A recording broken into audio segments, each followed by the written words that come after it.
Que ton esprit soit conscient.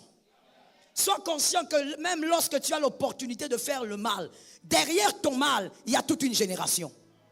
Refuse que ton fils se batte avec ce qu'il ne connaît pas. Refuse que ta fille se batte avec ce qu'elle ne connaît pas. Elle ne comprend pas, elle ne sait pas pourquoi tous les hommes couchent avec elle et puis la jettent comme une chaussette. Tu veux que ta fille soit comme ça? Tu veux cette vie pour ta fille? Tu veux ce genre de vie pour ta fille? Je te regarde en face, je te parle, alors regarde-moi et réponds-moi. C'est le genre de vie que tu veux pour ta fille? C'est ce que tu veux pour ta fille? Qu'on couche avec elle partout et qu'on la jette après? C'est ce que tu veux? Qu'avant qu'elle se marie, qu'elle connaisse d'abord 15 hommes? C'est ce que tu veux?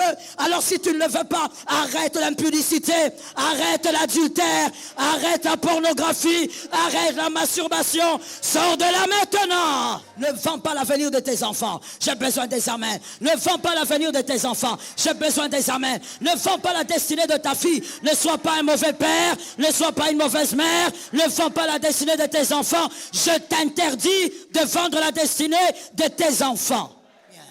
Alors, arrête d'hypothéquer l'avenir de tes enfants. Arrête de vendre l'avenir de tes enfants. Ce plaisir est un plaisir de quelques minutes. Arrête de vendre l'avenir de tes enfants à cause des plaisirs de quelques minutes. Réfléchis, réfléchis. Dis à ton frère, il faut réfléchir.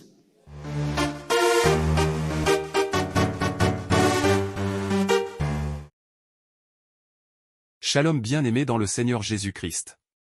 Aujourd'hui la servante de Dieu Joël Gloria Cabassel, pasteur principal de l'église Assemblée évangélique Nouvelle Alliance de Kinshasa, nous demande d'arrêter de vendre la destinée de nos enfants à cause d'un plaisir de quelques minutes car derrière ton mal, il y a toute une génération. L'impudicité, selon la Bible, est un péché lié au sexe et se définit comme une pratique sexuelle non approuvée par Dieu ou tout rapport intime entre deux personnes non mariées. Ce péché peut avoir des conséquences profondes dans la vie de nos enfants. Celui qui s'y adonne pêche non seulement contre Dieu, mais aussi contre son propre corps, 1 Corinthiens 6 verset 18. L'impudicité souille l'homme intégralement, entraînant des conséquences dans le corps, l'âme et l'esprit. La Bible prévient du risque encouru par le chrétien qui détruit volontairement son corps. Elle déclare que le temple de Dieu est saint, et celui qui le détruit sera détruit, 1 Corinthiens 3 versets 16 à 17. Les enfants peuvent ressentir de la honte, de la confusion et de la colère face à l'impudicité de leurs parents. Ils peuvent aussi hériter les conséquences néfastes de l'impudicité de leurs parents. La Bible nous encourage à fuir l'impudicité plutôt que de lui résister. Prendre conscience des conséquences néfastes et chercher à vivre une vie conforme à la volonté de Dieu est essentiel pour préserver notre bien-être spirituel et celui de nos enfants. Abonnez-vous, aimez et partagez afin d'apporter l'évangile de Jésus-Christ aux nations car il y aura plus de joie dans le ciel pour un seul pécheur qui se repent. Que la bénédiction de Dieu soit votre partage dans le nom puissant de Jésus-Christ. Amen.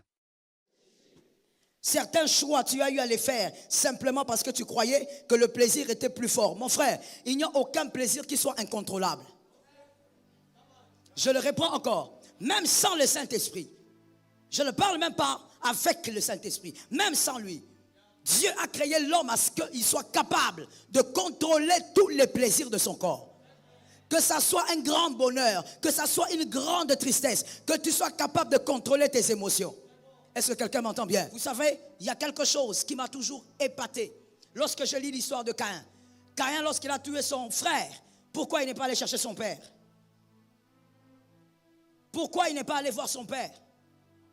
Ou même, quelques jours après, parce que sur le coup, peut-être qu'il était tellement choqué, le mal était arrivé, mais même quelques jours après, vous avez un récit là où Caïn parle avec son père.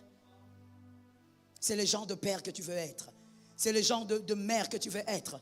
Tu prends des décisions tout en pensant qu'à toi, alors qu'il y a des destinées qui dépendent de toi. Tu n'as pas le droit de détruire les destinées qui dépendent de toi. Je suis d'accord avec toi. Réfléchis. Dieu n'agit pas à la place de l'homme. Il ne peut pas agir à la place de l'homme. Un inconscient n'a pas besoin de puissance. Un inconscient a besoin d'une prise de conscience. Un inconscient n'a pas besoin d'invoquer Dieu. Un inconscient a besoin d'abord d'une prise de conscience. Dieu n'agira pas à ta place. Non, Seigneur, aide-moi. Oui, tu as bien dit aide. On aide quand il y a quelque chose. Aider ne veut pas dire Seigneur, fais tout.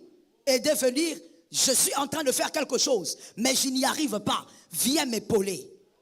Dieu ne viendra pas fuir l'impudicité à ta place. Dieu ne viendra pas fuir l'adultère à ta place. Dieu ne viendra pas fuir le mal à ta place. Fuis le mal et la puissance va t'accompagner. Dis à ton frère, fuis le mal. Tu es en retard, je n'aime pas cette façon de faire. Dis à un autre, fuis le mal. Fuis le mal et Dieu viendra agir à ta place. Dieu viendra te soutenir. Dieu viendra t'épauler. Tant que tu ne fuis pas le mal, ne demande pas la puissance de Dieu. L'inconscient n'a pas besoin de la puissance. Il a besoin d'une prise de conscience. Est-ce que quelqu'un m'entend? Tu ne vaincras pas le diable que par la puissance. Avant de vaincre par la puissance, on doit vaincre par la conscience. Celui qui n'est pas conscient ne fera rien de la puissance. La puissance de Dieu sera inactive. La puissance de Dieu ne se manifestera pas. Pourquoi? Parce que tu es inconscient. Tu vis comme tu veux et puis tu dis, Seigneur, viens m'aider. La chair est faible. La chair est faible, mais tu n'es pas que chair. D'ailleurs, tu n'es pas chair. Un lecteur de la Bible a compris? Tu n'es pas chair, tu es esprit. En réalité, en l'homme, tu n'es pas chair. Pourquoi tu dis je suis faible? Des fois je n'arrive pas. Oui, comme tu dis, des fois. Mais il ne faut pas vivre dans une position de faiblesse. Que ton esprit soit conscient. Sois conscient que même lorsque tu as l'opportunité de faire le mal, derrière ton mal, il y a toute une génération. Refuse que ton fils se batte avec ce qu'il ne connaît pas. Refuse que ta fille se batte avec ce qu'elle ne connaît pas. Elle ne comprend pas, elle ne sait pas pourquoi tous les hommes couchent avec elle et puis la jettent comme une chaussette. Tu veux que ta fille soit comme ça? Tu veux cette vie pour ta fille? Tu veux ce genre de vie pour ta fille? Je te regarde en face, je te parle, alors regarde-moi et réponds-moi. C'est le genre de vie que tu veux pour ta fille? C'est ce que tu veux pour ta fille? Qu'on couche avec elle partout et qu'on la jette après? C'est ce que tu veux? Qu'avant qu'elle se marie, qu'elle connaisse d'abord 15 hommes? C'est ce que tu veux? Alors si tu ne le veux pas, arrête l'impudicité, arrête l'adultère, arrête la pornographie, arrête la masturbation. Sors de là maintenant. Arrête avec ça. Arrête de prendre ta vie pour un jeu. Ta vie n'est pas un jeu. Ta vie est une casserole, là où il y a plusieurs épices à l'intérieur. Les épices sont les destinées. Ne joue pas avec les destinées. Ne joue pas avec les âmes que Jésus te confie. Ta vie n'est pas un jeu. Toi, tu touches la poitrine de cette fille en pensant que ça te fait du bien. C'est un plaisir pour toi. Est-ce que tu sais combien d'hommes toucheront la poitrine de ta fille? Tu sais là où tu mets ta fille? Est-ce que tu veux que ta fille devienne comme une prostituée? Vous savez, je vais vous dire une chose, qu'on se le dise, il y a des prostituées mais dans des maisons dorées. La seule chose qui fait qu'on ne l'appelle pas prostituée, c'est parce qu'elle ne s'est pas autoproclamée prostituée. Mais la vie qu'elle mène est une vie de prostituée. Mais étant dans une maison, on la dépose à l'école en voiture, elle est dans une très bonne école, mais en réalité, elle est une prostituée. Pourquoi? Parce que son père était irresponsable. Parce que son père a pensé que vivre, c'est jouer avec sa propre vie. Qu'on pouvait faire tout et n'importe comment. Aujourd'hui, tu n'as plus le droit de faire tout ce que tu veux. Lorsque, bien-aimé, tu es conscient, tu as déjà donné ta vie à Jésus. C'est-à-dire que tu as déjà l'âge de la conscience. Tu n'as plus le droit de faire n'importe quoi. Ta vie ne t'appartient pas. Oh, cette phrase est diabolique. C'est ma vie, laissez-moi, c'est ma vie. Ta vie ne t'appartient pas. Ta vie appartient à Jésus depuis le jour où tu as donné ta vie à Jésus. Et comme ta vie appartient à Jésus, c'est Jésus qui façonne ta vie. Arrête de te balader avec ce garçon-là. Il te fait descendre la jupe de n'importe quelle manière. Ne sais-tu pas que tu es la future femme de quelqu'un? Ne sais-tu pas que tu es la mère de plusieurs? Pourquoi tu te laisses déshabiller dans la rue? Tu es en train d'imposer à la destinée des autres la misère, la souffrance. Je l'ai dit la semaine, des fois nous voyons les pères, souvent les pères. Ils regardent sa fille et disent, comment tu peux être comme ça? Pourquoi tu sors avec des garçons? Monsieur, avant d'ouvrir ta bouche, rentre dans ton passé. Avant d'ouvrir ta bouche sur ta fille là, tu t'es fâché parce que tu as vu la porno dans son téléphone. Avant d'ouvrir la bouche, rentre dans ton passé. Tu ne veux pas évidemment que ta fille ait ta propre vie, mais il ne suffit pas de refuser ton passé. Je l'ai dit la semaine, il ne faut pas seulement refuser ton passé, il faut déraciner ton passé. Que dans la vie de ta fille, ça ne revienne pas. Que quelqu'un lève la main droite et dise, l'histoire ne doit pas se répéter. Mon frère, un peu d'humilité. Un peu d'humilité. Lorsque ta fille est en train de faire des choses étranges, ton fils, tu as mal, c'est vrai, parce qu'il commence à mener une mauvaise vie. Parce que tu es en train de te voir en train de répéter le passé. Tu es en train de voir ton histoire se répéter. Même après avoir reproché l'enfant. D'ailleurs, tu ne devrais même pas gueuler sur cet enfant. Parce que tu devrais savoir, à cause de ce que toi tu as fait, tu devrais savoir que ce ne sont pas les engueulades qui changent quelque chose. Tu devrais prendre cet enfant, faire asseoir, parler avec l'enfant. Et puis mon frère, je l'ai dit la semaine, il y a certains tabous qui doivent tomber. Tu dois apprendre à dire à l'enfant, écoute, tu vois ce que tu fais. Je sais que tu sors avec des garçons. Tu ne peux pas me le dire, mais tu dois savoir que moi j'ai commis des erreurs comme ça. Qu'aujourd'hui, moi je regrette. Si tu refais la même chose, tu vas perdre des choses que tu ne récupéreras jamais.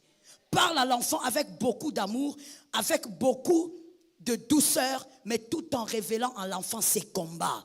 Que l'enfant sache que ce qu'elle sent dans son corps là, ce n'est pas parce qu'elle est une femme ou un homme, mais que l'enfant sache qu'au-delà des plaisirs normaux, c'est à cause de toi qu'elle est en train de subir certains combats. Est-ce que quelqu'un m'entend? Que l'enfant sache qu'elle doit se battre là où toi tu ne t'es pas battu. Ah yes.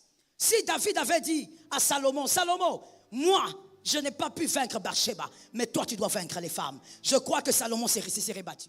Il a caché. Parce qu'il ne veut pas qu'on sache que lui a introduit le mal. Mon frère, si tu ne veux pas raconter des histoires honteuses à tes enfants, aujourd'hui alors arrête.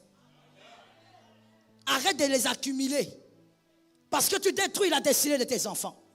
Que quelqu'un dise que l'Éternel me délivre. La Bible dit bien, on ne se moque pas. C'est qu'un homme aura sémé. Toi, c'est tes enfants. Quand on dit c'est qu'un homme, on ne parle pas que de lui, on parle de tout ce qui est lui. Tes enfants, c'est toi. Quand on parle donc de la récolte, on parle même de tes enfants. Au nom de Jésus, que tes enfants ne récoltent pas les dégâts que tu as eu à s'aimer. Que les cris antiques ne crient pas sur tes enfants. Et même lorsqu'ils vont crier, que tes fils dominent. Que tes fils soient plus forts. Shalom bien-aimés dans le Seigneur Jésus-Christ. J'espère que vous avez aimé cette vidéo. Abonnez-vous et partagez pour porter l'évangile de Jésus-Christ aux nations, car il y aura plus de joie dans le ciel pour un seul pécheur qui se repent. Merci de faire partie de notre famille Wonderful Jésus-Christ.